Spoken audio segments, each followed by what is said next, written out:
Well, I felt like we had a really good start the first 2-3 minutes, and then we just kind of almost sat back, and we had a couple turnovers that ended up costing us with some rushes. That kills your momentum. So obviously overall our first period wasn't good enough, and we ended up behind the 8 ball. In a sense, it's almost human nature to stop playing the way you want to play when you're chasing the game. So I felt like we did that for a bit. I felt like we responded well in the second period. You could see us with the ozone time, a lot of stuff we've been working on.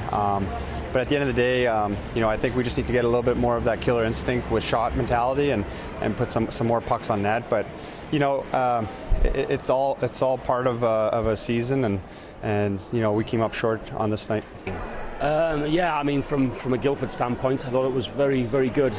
I touched on some things from last weekend's results. I didn't think we played that badly for the results, what came from last weekend, and we said that we had to iron out a few things this week in training, and it's nice actually because the mistakes that we made last weekend, we didn't kind of make them mistakes this weekend, and we had a really good week coming into this game, and we've got a relatively new team as well with a lot of changes, and it's just trying to get them up to speed. But credit to them today.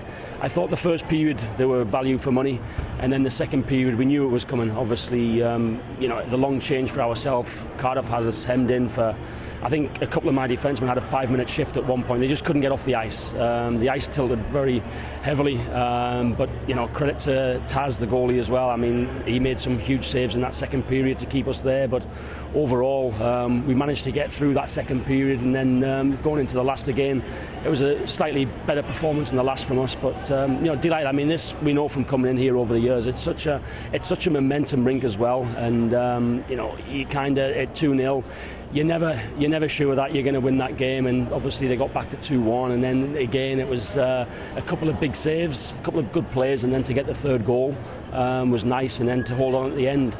But like I said, from my standpoint, it's nice to see some of the things that we worked on this week put into play. We touched on the D-zone coverage from last weekend. We gave up a few goals just from them mistakes, and we didn't make those mistakes tonight.